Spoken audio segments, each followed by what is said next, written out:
Welcome to the Tony Gaskin Show, best-selling author, celebrity life coach, and international speaker. The purpose of this show is to bring you motivation, inspiration, and education in the areas of life, love, and business. Thank you for joining me. Now let's get started.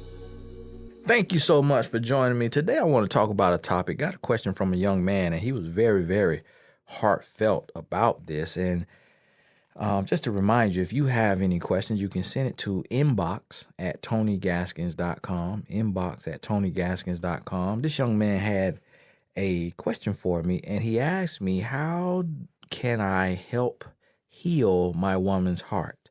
And he was going through just because, like, he's trying to connect with her, trying to do stuff with her, go work out at the gym, hang out, but she keeps canceling on him because she says she's depressed. And she's, really going through a lot, and he wants to help her heal. And for, a certain part of that, it's kind of up in the air. You just don't know if a person is really depressed, if they're really going through, and that's why they're pushing you away, or if it could be something else like another person. But let's say it's not another person, and they're not just making excuses because they're trying to ease out of the relationship or make you, fed up so that you leave them or find a way that they can break up with you. But let's say they're just really going through.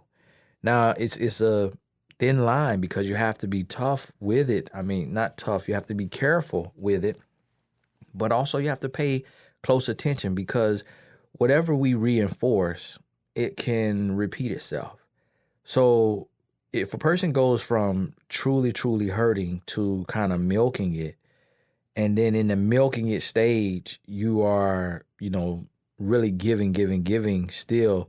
Now they're just milking it, and you're reinforcing their mood swings, their attitudes when they're pretending to be hurt, pretending to be depressed. Now that's what they will continue to do for attention. So it's very tricky, and you have to be very careful. But when it comes to helping heal someone's heart, and it goes both ways because a woman will have to help heal a man's heart. A man will have to help heal a woman's heart. And I'm not, the world's greatest at this. It's hard for me. So it's something I literally have to think about, and I have to process, and I have to go through it. But I've also seen how it works too. I've seen situations to where you can be catering to a person and really doing a lot for them, and then they start to take advantage of it. But what you have to realize, especially just from the jump, right? Coming out of the gate, they will have some damage done. Most likely it will be a father wound, a mother wound, ex-boyfriend, ex-girlfriend, ex-husband, ex-wife, a sibling, best friend, former best friend. Someone somewhere will have hurt them in their life. They will be jaded to a certain extent, and you will have to work through that. You will have to help them grow, help them heal, help them learn who you are. And so it takes patience. You can't just brush them off. You can't just say, get over it. You can't just say, get out of your feelings, toughen up, stop acting like a baby. You can't do that. Now, you may have a timeline that says, look, I'm going to give this 6 months of just conversating and communicating and really attending to their heart in an extra special way so that we can work through these problems. And if after 6 months it's still not working, I may stay another 6 months, but require them to work with a professional. So if that's a life coach, if that's a counselor, if that's a therapist, then require that. And after those 6 months, if this still not changed, I may not be the person for them, and I may have to pull back. If I'm losing my sanity, if I'm losing my peace of mind, if I'm losing myself, I may have to pull back. What you have to realize is that if it goes into like the mental health issues, you may not be able to help that person. They may be beyond your help and really need a professional, really need medication. And if you feel that and you get to that place, then that's what you have to do. And at the end of the day, you can't feel bad if you have to pull back, if it has to go from being, trying to make it a relationship to just being, a friendship, to where you have a little distance and you don't have to live with this person, be intimate with this person, then that's something totally different. But for men, what we have to realize is that you have to be gentle. You have to be careful with your words. You can't talk to your woman the way you would talk to a man or the way people talk to you growing up. So as a young man growing up, people would say, hey, toughen up, suck it up. You're a big boy. Big boys don't cry. Get over it. But when you're talking to a woman, it's not that she's weaker than you. It's just that she communicates differently. So you have to hear her heart. You have to ask her, well, what's wrong? And, how does it feel? And what do you think is going to take that will help you heal? And then you have to give her perspective, and you have to help her identify that pain, but then turn that pain into purpose. And she may say, well, I was abused. And then you may say, well, you survived. You overcame it. That speaks to your strength. That speaks to who you are as a person. So do you want to allow it to continue to beat you up? Or do you think it would feel better to help someone else, to take that pain and to create from it? Tell your story, write a book, or start a nonprofit organization and help victims of abuse, whichever type of abuse it was. And there's several types of abuse, but help victims of abuse, help people who are trying to leave those situations, and be a resource that they can reach out. They can email you, and your foundation can help them pay first and last month's rent on a new apartment, or can help them get into a shelter, or can help them get coaching or get counseling, or help their kids get into a new school, get into a new place. But you can assist them. Help her talk through it. Help her feel the pain, but feel it in a way that it becomes a healing agent.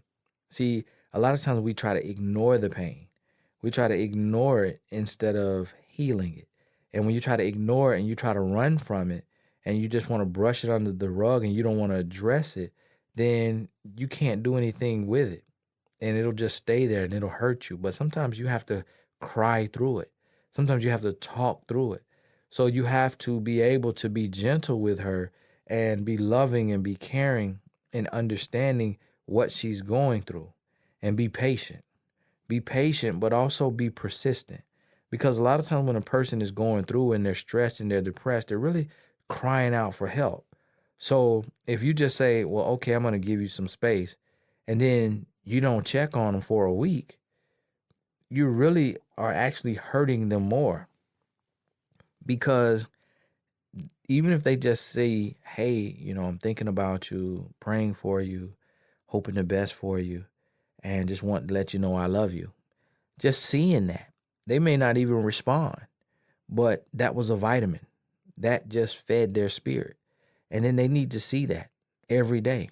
If they're really going through, they may need to see it 3 times a day. They may even scream and say, just leave me alone. Just leave me alone.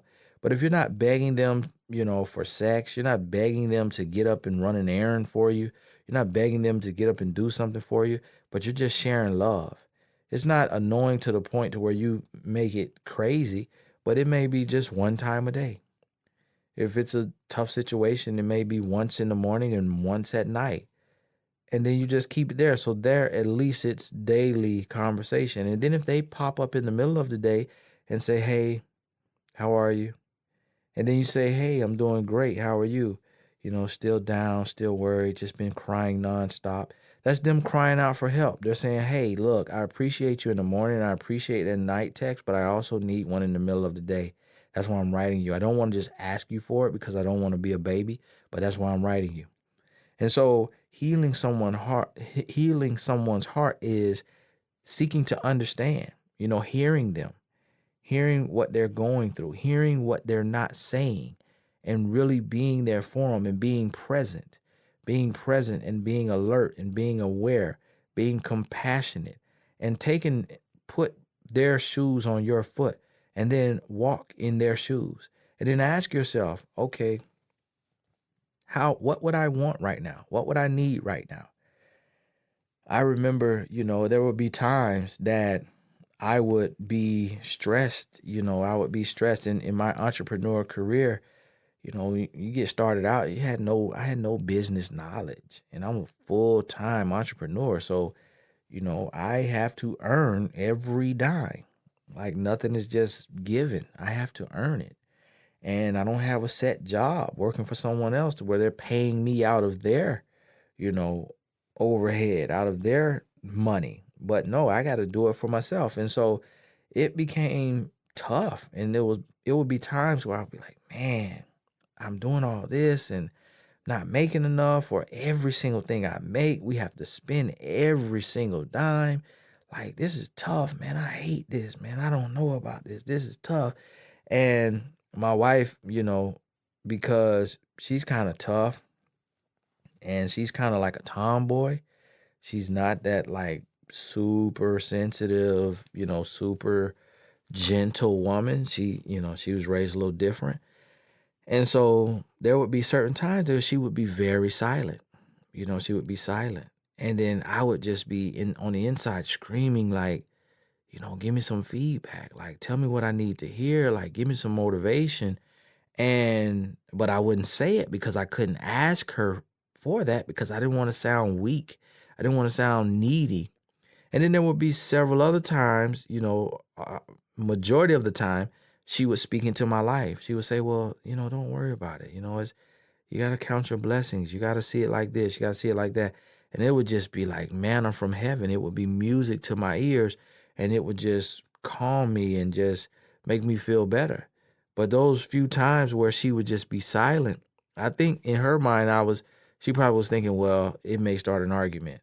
I may say something and then he may have a rebuttal and then it turns into an argument. So let me just say nothing. Or she may feel like, and I've mentioned it to her, and I would say to her, at that moment when I said that, you didn't say anything to console me. She was like, sometimes you're just unconsolable. Or I don't know if that's a word, or inconsolable. I don't know which word is right. But she used this big word and I was like, you got a point. But what she was saying is that there has been times that she's tried to console me, and then I've made her feel like I'm not receptive, or I'm kind of, going against what she's saying and I'm not hearing her, or I want to kind of debate about it or argue about it. And so it will make her want to shut down. But really what that is when you're trying to help a person heal their heart, calm their worries, when they give you pushback, it's really because they need to hear more. If this is a loving and a healthy relationship. Now it's different if you've been abusive or something like that.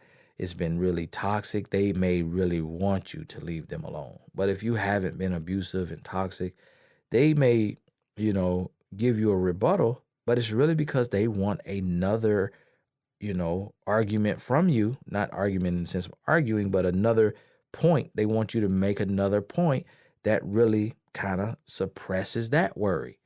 And so it's almost like playing tennis, and they want you to hit it back harder and hit it back hard enough to where it is so on point and it's so right that they can't hit it back. They just got to take it and say, okay, you're right. You got me. You got me on that point for you. You made an amazing point. You're right. And that's what they want to hear. Like they want to be consoled. And so you have to pay attention to that when a person is kind of crying out for help.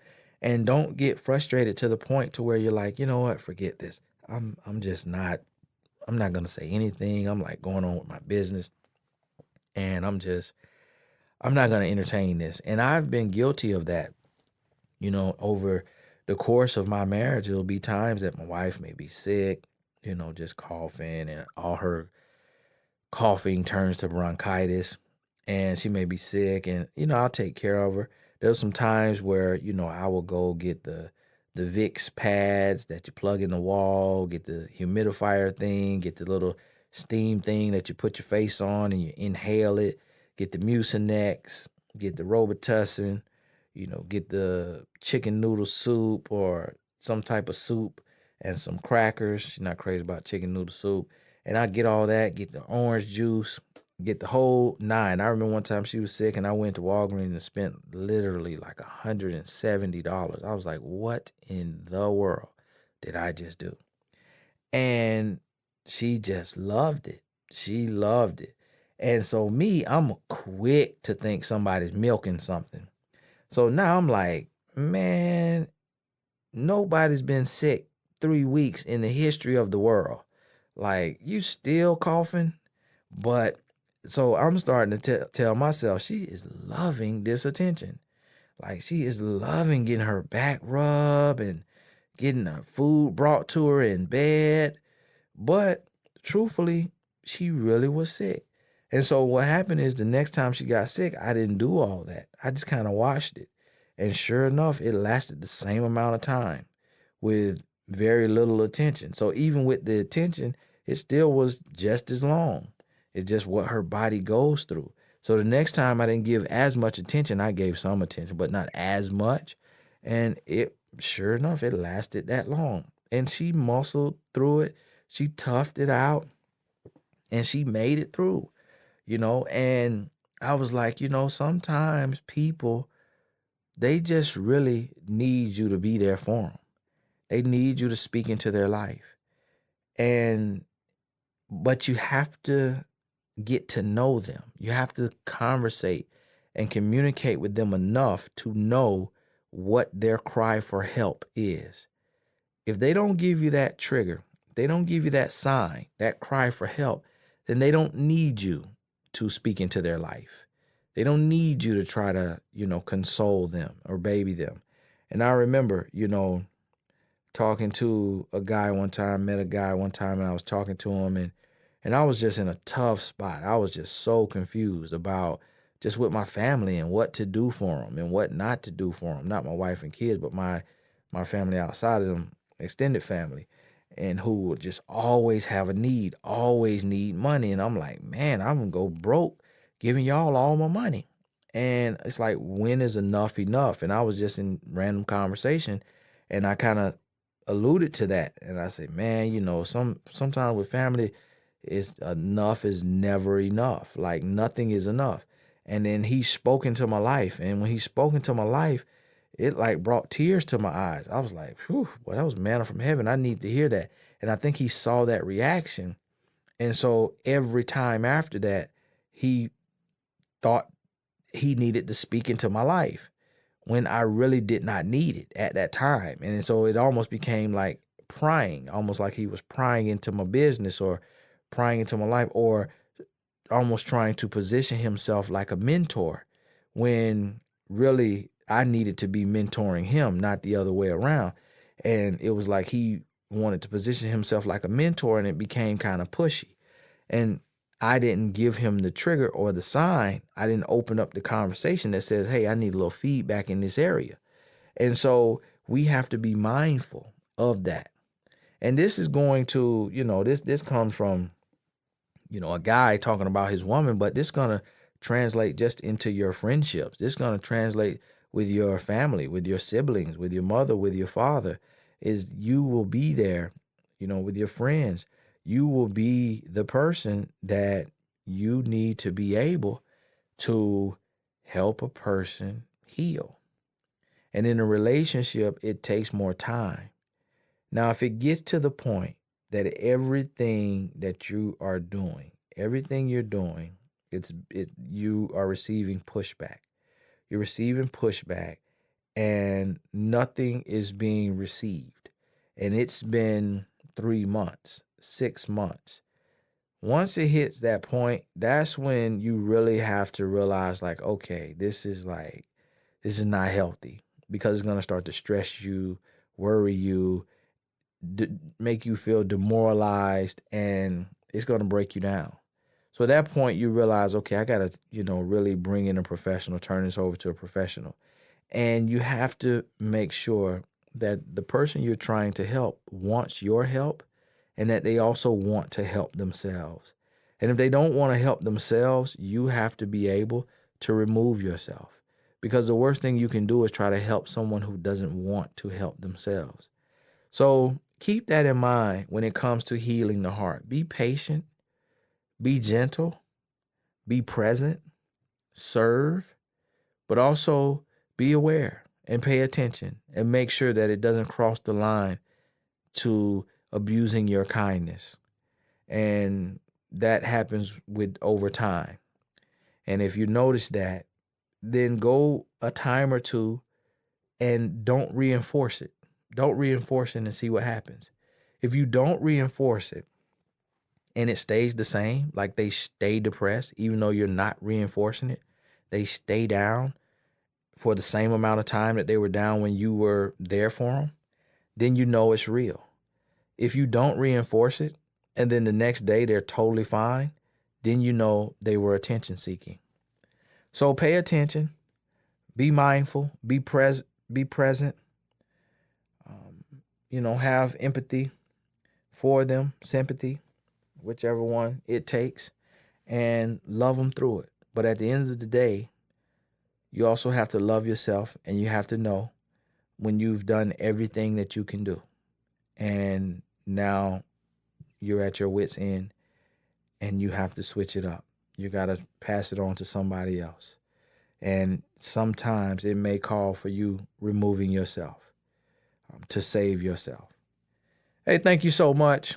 Hopefully this helps you understand. If you're the one, struggling, it'll help you understand what others may be going through and give you the courage to speak up and to ask for help. Instead of sending subliminal messages or mixed messages, ask for help. And if you're the one helping, hopefully this empowers you and strengthens you for the journey, and that you are able to help heal the hearts that you've been called to help heal. It is Tony Gaskins. Thank you so much. God bless you, and we will talk soon.